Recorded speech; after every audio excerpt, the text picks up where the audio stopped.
আসসালামু আলাইকুম, welcome back to my channel লিপি কুকিং রেসিপিতে সবাইকে স্বাগতম জানিয়ে শুরু করছি আজকে রেসিপি। আজ আমি আপনাদেরকে তৈরি করে দেখাবো মুরগির গিলা কলিজা ভুনা। এই রেসিপি তৈরি করা খুবই সহজ, খেতে ভীষণ মজার, অল্প সময়ের মধ্যে তৈরি করে নেওয়া যায়। তো চলুন দেখে নেই পুরো রেসিপিটি। এখানে আমি গিলা কলিজাগুলো ভালো করে পরিষ্কার করে ধুয়ে কলিজাটাকে ফুটন্ত গরম পানির মধ্যে দিয়ে 2-3 মিনিট জাল দিয়ে ভালো করে ধুয়ে নিয়েছি, ধুয়ে পানি ঝরিয়ে নিয়েছি। এভাবে কলিজাটা পরিষ্কার করলে কলিজায় কোনো গন্ধ থাকবে না, আর কলিজাগুলো ভিতরে যে ময়লাগুলো আছে ময়লাগুলো বের হয়ে যাবে। গিলা কলিজা রান্না করার জন্য এখানে আমি তেল গরম করে নিয়েছি, আর দিয়ে দিব এলাচ, দারচিনি, লং, তেজপাতা। তো এগুলো দিলে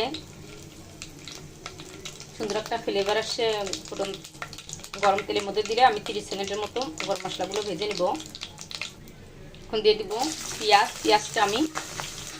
পেঁয়াজটা ভালো করে ভেজে নিব বেরেস্তার কালার করে। পেঁয়াজটা বেরেস্তার কালার করে ভেজে নিব। পেঁয়াজটা ভেজে নিয়েছি, এখন দিয়ে দিব 1 চামচ রসুন বাটা, 1 চামচ আদা বাটা, 1 চামচ জিরা বাটা। কাঁচা মশলাটা ভালো করে ভেজে নিব। কাঁচা মশলাটা ভালো করে ভেজে নিব।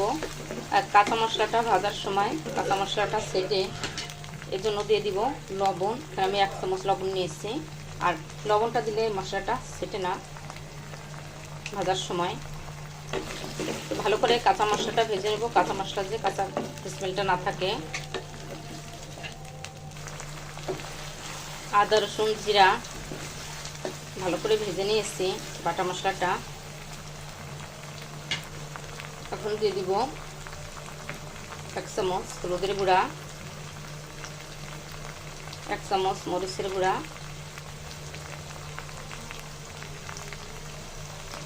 1 চামচ ধনিয়া গুঁড়া দিয়ে একটু ভেজে নিব।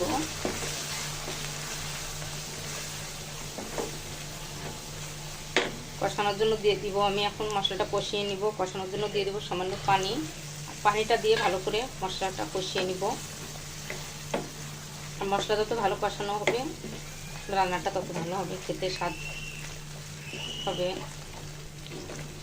তো মশলাটা পানি দিয়ে ভালো করে কষিয়ে নিব। মশলাটা ভালো করে কষিয়ে নিয়েছি, এখন দিয়ে দিব গিলাগুলো।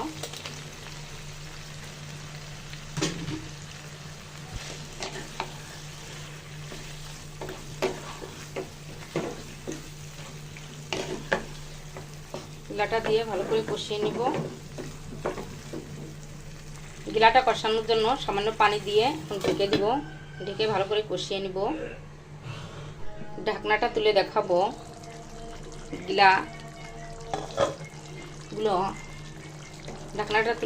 গিলাগুলো ভালো করে কষিয়ে নিয়েছি 2-3 মিনিট ধরে। যেহেতু গিলাটা একটু শক্ত থাকে, কলিজাটা আমি 2-3 মিনিট সিদ্ধ করে নিয়েছিলাম, এর জন্য কলিজাটা একটু পরে দিব। এখন দিয়ে দিব কলিজাগুলো দিয়ে ভালো করে কষিয়ে নিব।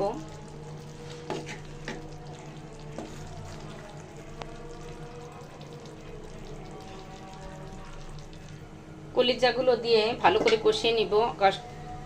তো আমি এখন একটা ঢাকনা দিয়ে ঢেকে দিব।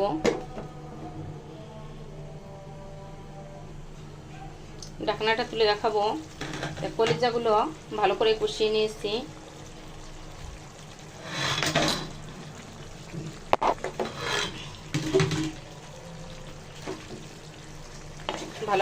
কলিজাগুলো ভালো করে কষিয়ে নিয়েছি।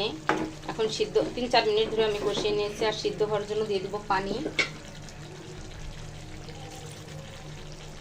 পানি দিয়ে একটা ঢাকনা দিয়ে ঢেকে দিব কলিজাগুলো সিদ্ধ হওয়ার জন্য।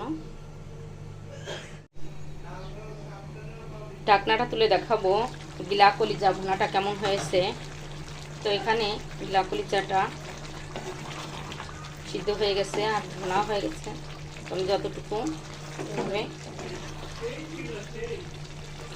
রাখবো ততটুকু ঝোল আছে, তো এভাবে আমি ঘনা করে নিব। এখন নামানোর আগে দিয়ে দিব আমি হাফ চামচ গরম মশলার গুঁড়া, হাফ চামচ ভাজা জিরার গুঁড়া, তো দিয়ে নাড়াচাড়া দিয়ে নামিয়ে নেব। তো হয়ে গেল আমার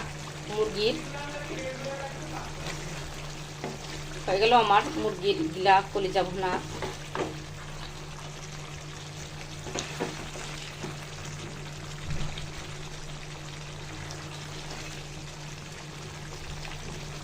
তো বাসায় আপনারা ট্রাই করবেন, আর কেমন হলো আমাকে কমেন্টস করে জানাবেন। আমার রেসিপিটি যদি আপনাদের ভালো লাগে আমার চ্যানেলটি সাবস্ক্রাইব করবেন, ফেসবুক পেজটি ফলো করে লাইক দিয়ে সাথে থাকবেন। সবাই ভালো থাকবেন। নতুন নতুন রেসিপি নিয়ে আবার আপনাদের সামনে হাজির হয়ে যাব। আমাদের জন্য দোয়া করবেন। আল্লাহ হাফেজ।